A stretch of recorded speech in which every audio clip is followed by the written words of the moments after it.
శ్రీలీల గారు నమస్తే. నమస్తే అండి. పిఎస్ఆర్ ఆంజనేయులు గారు అరెస్ట్ అయిన నేపథ్యం, ఆయన చేసిన దుర్మార్గమే ఓ రకంగా. కాదంబరి జత్వాని పట్ల ఆయన వ్యవహరించిన తీరు చాలా దుర్మార్గంగా ఉంది. కేసు పెడతాం, అరెస్ట్ చేసి తీసుకురావడం ఒక ఎత్తు అయితే, 42 రోజుల పాటు అక్రమంగా బంధించి ఆమె పట్ల ఆయన వ్యవహరించిన తీరు చాలా ఆక్షేపణీయం. సభ్య సమాజం తలదించుకుని ఖండించిన తీరు, దాన్ని మీరు ఎట్లా చూస్తారు, ఎట్లా విశ్లేషిస్తారు? పిఎస్ఆర్ ఆంజనేయులు, పెండ్యాల సీతారామాంజనేయులు. మరి ఇతను పోలీసు వ్యవస్థలో ఒక ఉన్నతాధికారిగా ఉండి వైఎస్ఆర్సీపీ పార్టీ అధికారంలో ఉన్నప్పుడు మరి రాజకీయ నాయకులకి ఇతను ఏ విధంగా తన సహాయ సహకారాలను అందిస్తూ తనదైన శైలిలో ముద్ర వేసుకోవాలని, లేకపోతే ప్రమోషన్లు తీసుకోవాలని, ఏ విధంగా రాష్ట్రంలో పోలీసు వ్యవస్థనంతా తనే నడిపించాలని చెప్పి తను ఒక ఆలోచన విధానంతో ముందుకు వెళ్ళాడని కనిపిస్తుంది. ఇతను చేసిన పనులన్నీ కూడా 1 కాదు 2 కాదు, మరి ఎన్నో చూసాము. కానీ ఈ రోజున ఒక స్త్రీ అయిన కాదంబరి జత్వాని అనే అమ్మాయిని, ఆవిడ ఒక డాక్టరు, అదేవిధంగా తను ఒక యాక్టరు. మరి అట్లాంటి ఆవిడ్ని ముంబై నుంచి అక్రమంగా తీసుకొచ్చి వీళ్ళంతా కూడా ఇక్కడ ఏ లేడీ సెక్యూరిటీ లేకుండా ఒక మహిళా పోలీస్ స్టేషన్లో లేకపోతే ఉంచటం, లేదా మహిళా కానిస్టేబుల్ సంరక్షణలో ఉంచటం లేకుండా ప్రభుత్వ కార్యాలయంలో బంధించటం, ఆవిడ మీద వీళ్ళు విచక్షణారహితంగా, నిజంగా చెప్పాలంటే ఎంత ఘోరంగా ఉంది వీళ్ళ తీరు అనేది. మరి ఆ కుక్కల విద్యాసాగర్ అనే వ్యక్తి కేసులో ఏవనగా ఉన్నాడు. మరి ఆ వ్యక్తి వైఖరి, మరి అతను పంపించిన ఫోటోలు, వీడియో కాల్స్, ఇవన్నీ కూడా ఆవిడ కన్నీటి పర్యంతమై చెప్తూ ఉంటే, మన ఆంధ్రప్రదేశ్లో భారతదేశం అంటేనే మనం ఒక సాంప్రదాయం, స్త్రీలను గౌరవించే భావం, ఇవన్నీ కూడా ఇచ్చిపుచ్చుకోవాలని అనే తరంగా ఉండిద్ది. మరి అట్లాంటి ఆంధ్రప్రదేశ్లో ఒక ఆడపిల్లను తీసుకొచ్చి ఒక ఎంత భయంకరమైన చర్యకు వీళ్ళు పాల్పడ్డారు అనేది చూస్తూ ఉంటే క్షమించరాని నేరం ఇదైతే. పోలీసులైనా ఎవరైనా సరే, ఇప్పుడు ఉన్నతాధికారులు ఉంటే నీకు ఇంకా ఎక్కువ తెలిసి ఉండాలి, ఇంకా మనం ఏ విధంగా ప్రవర్తించాలి, ఏది చట్టానికి మనం అన్యాయంగా ప్రవర్తిస్తున్నాము, న్యాయంగా ఇవన్నీ తెలిసిన వ్యక్తి, ఇన్ని సెక్షన్లు చదువుకున్న వ్యక్తి, మరి అతనే ఇన్ని విధాలుగా తప్పులు చేస్తే మరి సామాన్య ప్రజలు క్వశ్చన్ చేస్తున్నారు ఈ రోజున. మరి అట్లాంటి వ్యక్తిని ఏ విధంగా శిక్షించాలి అని. అన్నీ తెలిసి తప్పు చేశాడు. ఎవరైనా తెలియక తప్పు చేశారో అతనికి ఏమీ తెలియదు అనుకోవచ్చు, కానీ ఇతను అన్నీ తెలిసి తప్పు చేశాడు. అన్నిటికీ తెలిసి తప్పు చేయటమే కాకుండా ఎలా తప్పించుకోవాలో కూడా తప్పు చేసిన వాళ్ళకి సూచనలు ఇస్తున్నాడు. మరి ఇట్లాంటి వ్యక్తిని నిజంగా వదిలిపెట్టకూడదు అని ఈ రోజున ప్రజలందరూ ముక్త కంఠంతో చెప్తున్న పరిస్థితి.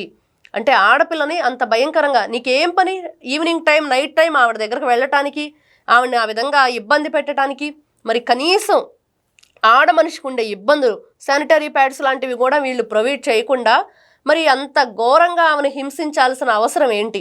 మరి ఆవిడ ఎవరి దగ్గర పొలం కొనుగోలు చేసింది, మరి డబ్బులు ఆశ చూపించి రకరకాలుగా ఆరోపణలు వస్తున్నాయి. కానీ వీళ్ళు ఎవరి మీద అయితే ఆరోపణలు చేసి ఎవరి దగ్గర అయితే ఈవిడ పొలం కొని అని చెప్తున్నారో వాళ్ళు కూడా అసలు ఈవిడని ఎప్పుడూ మేము చూడలేదు, ఆవిడెవరో మాకు తెలియదు అన్న పరిస్థితి. మరి ఇట్లాంటి అబద్ధపు మాటలు చెప్పి ఆవిడని అక్కడి నుంచి తీసుకురావటం, ఆవిడ ఉండే ఇంటి చుట్టూతా కూడా వీళ్ళు నిఘా పెట్టడం, ఆ నిఘా పెట్టిన తర్వాత అసలు ఎక్కడెక్కడ ఏం జరుగుతుంది అనేది కూడా సమాచారం తీసుకోవటం, ఆ తర్వాత ఈమెను తీసుకురావటం, ఇక్కడ బంధించటం. ఎవరి ఆధ్వర్యంలో ఈ జరిగినాయి అంటే, ఆయన పిఎస్ఆర్ ఆంజనేయులతో పాటు తాడేపల్లి ప్యాలెస్ సంబంధించిన ప్రముఖ వ్యక్తులు పక్కనుండి నీకేం పర్వాలేదు, అంతా మేము చూసుకుంటాం, ప్రొసీడ్ అని అన్నారు కాబట్టే ఇతను ప్రొసీడ్ అయ్యాడు. ఇవన్నీ కూడా నిజంగా చెప్పాలంటే ఎంత సిగ్గుచేటుగా వీళ్ళు నిస్సిగ్గుగా చేశారు ఈ పనులు. అంటే వీళ్ళు శాంతి భద్రతలను కాపాడే పోలీసులుగా ఉండి ఈ రోజున శాంతి భద్రతలను ఉల్లంఘించి వీళ్ళు ఈ రోజున రాజకీయ పరంగానే కాదు, వీళ్ళు ఏదైతే ఒక పోలీసుగా ఉన్నాడో దాన్ని కూడా మర్చిపోయి ప్రవర్తించిన తీరు ప్రతి ఒక్కరూ కూడా ఈ రోజున ఖండిస్తున్నారు. శిక్ష పడి తీరాలి అనేది. కొంతమంది అంటున్నారు అతను పోలీసు దానిలో ఉన్నాడు కాబట్టి అతను ఏదన్నా చేస్తే పోలీసు వ్యవస్థకి ఆల్రెడీ వచ్చేసిన చెడ్డ పేరు. గోరంట్ల మాధవ్ దగ్గర నుంచి ఈ రోజున చూస్తే ప్రతి ఒక్కరూ కూడా పోలీసులను ఏ విధంగా వైఎస్ఆర్సీపీ పార్టీ చేసిందో అవన్నీ కూడా చూస్తూనే ఉన్నాం. పోలీసులు మరి పల్లె జాషువా పోలీస్ ఆఫీసర్ కదా, మరి అతను చేసిన పరిస్థితి ఏంటి? ఈ రోజున పిఎస్ఆర్ ఆంజనేయులే కాదు, మరి ఎవరైతే అతనితో పాటు ఇంకా ఐపీఎస్లు ఉన్నారో వాళ్ళంతా మరి పోలీస్ వ్యవస్థలో ఉన్న వాళ్ళే కదా. మరి వీళ్ళంతా కూడా బరిదెగించి చేశారు. పోలీస్ వ్యవస్థలో ఇకనైనా సరే ఉన్నవాళ్ళైనా సరే ఖచ్చితంగా వీళ్ళకి శిక్ష పడాలి అనే విధంగా సహాయ సహకారాలు ఉండాలి, కానీ వాళ్ళు తప్పించుకునే విధంగా వీళ్ళ సహాయ సహకారాలు ఉండకూడదని రాష్ట్ర ప్రజలంతా కోరుకుంటున్నారు. ఆ పోలీస్ శాఖలో ఉన్న ఇలాంటి వాళ్ళు 30% మంది ఉంటారండి. వారి పట్ల మిగతా వాళ్ళంతా కఠినంగా వ్యవహరిస్తేనే ఆ శాఖ పట్ల ప్రజల్లో మరింత గౌరవం పెరిగే అవకాశం ఉంటుంది. లేదు ఇట్లాంటి వాళ్ళని ఇలాగ చూసి చూడండి వదిలేస్తే ఇంకా దిగజారే పరిస్థితి ఉంటుంది. దాన్ని ఎట్లా చూస్తారు? ఈ రోజున మనం అప్పుడప్పుడు వింటూ ఉంటాం, మీ ప్రజలు ఇప్పుడు ఎవరైతే ఒక నేరం చేసిన వ్యక్తి ఉన్నాడో నువ్వు చట్టాన్ని నీ చేతుల్లోకి తీసుకున్నావు అని. మరి ఆ చట్టాన్ని వాళ్ళ చేతుల్లో తీసుకునే పరిస్థితి ఎందుకు వచ్చిందంటే, ఈ చట్టాలను కాపాడి, న్యాయాలను కాపాడి, శాంతి భద్రతలను కాపాడే వాళ్ళే వాటిని ఉల్లంఘించి ఇట్లాంటి తప్పుడు పనులు చేసినప్పుడు మరి అట్లాంటి కార్యక్రమాలు జరుగుతాయి అనేది ప్రజలు ఆలోచిస్తున్నారు. ఈరోజు ఏం జరుగుతుంది, శాంతి భద్రతలను కాపాడాలి. మరి ఆడపిల్లని ముంబై నుంచి తీసుకొచ్చాడంటే మరి ఆంధ్రప్రదేశ్లో ఉన్న ఆడపిల్లలందరూ కూడా ఈ రోజున రకరకాల పనుల మీద బయటకు వెళ్తూ ఉంటారు. ఎవరి మీద ఇతని కన్ను పడితే ఎవరిని ఏ విధంగా హింసిస్తాడు, ఏ విధంగా ఇట్లాంటి ఇబ్బందులు గురి చేస్తారు, మరి వాళ్ళ ఫ్యామిలీ ఏమవ్వాలి. మరి ఎక్కడో ఉన్న ముంబైలో ఉన్న ఆవిడకే వీళ్ళు ఈ విధంగా చేస్తే ఇక్కడ ఉన్న వాళ్ళని ఎన్ని రకాలుగా వీళ్ళు ఇబ్బంది పెడతారు. మరి ఇట్లాంటి వ్యక్తులు మీరంటున్నట్లుగా ఆ పోలీస్ శాఖలో ఉన్నాళ్ళు ఖచ్చితంగా ఈ రోజున వాళ్ళ యూనిఫామ్ గౌరవం తగ్గే విధంగా వీళ్ళు ప్రవర్తిస్తే బాగుంటుంది. ఇట్లాంటి వాళ్ళకి శిక్ష పడటానికి వాళ్ళు సహాయం చేయాలి, కానీ ప్రజల్లో ఈ రోజున నమ్మకాన్ని, వీళ్ళ పట్ల ఉన్న గౌరవాన్ని కోల్పోయే విధంగా వాళ్ళ ప్రవర్తన ఉండకూడదనేది అందరి ఆలోచన. ఆయన ఐపీఎస్గా సెలెక్ట్ అయిన రోజు నుండి మీకు గుంటూరులో పనిచేశాడైనా, విజయవాడలో చేశాడు, కర్నూలులో చేస్తాడు, చాలా ప్రాంతాల్లో చేశాడు. అప్పటి నుండే ఆయన వ్యవహార శైలి తేడాగా ఉంది. చాలా విమర్శలు వచ్చినాయి ఆయన మీద. అలాంటి వ్యక్తిని ఈ స్థాయి వరకు తీసుకురావడమే రాజకీయ పార్టీలు చేసే తప్పు. దాన్ని ఎట్లా చూస్తారు? ఇక్కడ అతనికి అట్లాంటి ఆలోచన విధానాన్ని కలగజేయటం కానీ అదంతా కూడా 2019లో ఇప్పుడు అతను చేసే అసలే మనం చెప్పుకుంటాం సామెత, అసలే అది కోతి, ఆ కోతి నిప్పులు దొక్కింది, దెయ్యం పట్టింది, కళ్ళు దాగింది అన్నట్లుగా అతనికి ఒక చెడు ఆలోచన ఉంది. మరి అట్లాంటి చెడు ఆలోచనకి ఇట్లాంటి వాళ్ళంతా కూడా బలమయ్యారు.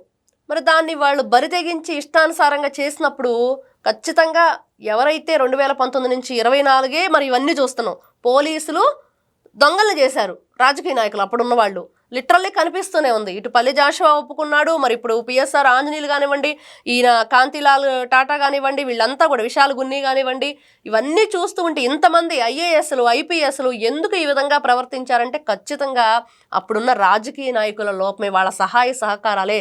వాళ్ళ పనులు చక్కబెట్టుకోవటం కోసం ఈ రోజున వీళ్ళు ఏ విధంగా అభాష్పాలయ్యి యూనిఫామ్ గౌరవాన్ని, ప్రజల్లో గౌరవాన్ని, మరి వాళ్ళ ఫ్రెండ్స్ కానివ్వండి, బంధువులు కానివ్వండి, అందరూ కూడా ఈ రోజున ఈసడించుకునే పరిస్థితి తెచ్చుకున్నారు అని అంటే వాళ్ళు దుర్వినియోగం చేసుకున్నారు. అక్కడ రాజకీయ నాయకులు కూడా ఆలోచించాలి, ఇటువైపున పోలీసులు కూడా దాన్ని బరితెగించి ఈ విధంగా పనులు చేయకుండా ఖండించాలి. మేము చెయ్యము, మాకు యూనిఫామ్కి ఒక గౌరవం ఉంది, మేము కష్టపడి చదువుకొని వచ్చాం. మనం చూసాము మన సుధాకర్ యాదవ్ అనే అతను ఏ విధంగా మాట్లాడాడు. మేము ఎంతో కష్టపడి మార్కులు తెచ్చుకొని పాస్ అయ్యి యూనిఫామ్ మా ఒంటి మీదకి రావాలంటే మేము ఎంతో కష్టపడ్డాము, మీరు బట్టలు కూడా తీసి పదే పదే మాట్లాడుతుంటే అది గౌరవప్రదంగా లేదని చెప్పి మాట్లాడినట్లుగా ఈ రోజున అతను మాటల్లో చెప్తున్నాడు, కానీ ఎప్పుడో వీళ్ళ యూనిఫామ్ని ఇతను తీసేశాడు జగన్మోహన్ రెడ్డి అనే వ్యక్తి. అధికారాన్ని అడ్డం పెట్టుకుని అనేక అక్రమాలు చేసిన పిఎస్ఆర్ ఆంజనేయులు లాంటి అధికారులను కఠినంగా శిక్షించాలని, పోలీసులు కూడా ఉపేక్షించకూడదని విశ్లేషించిన శ్రీలీల గారికి ధన్యవాదాలు తెలియజేస్తూ నమస్కారం.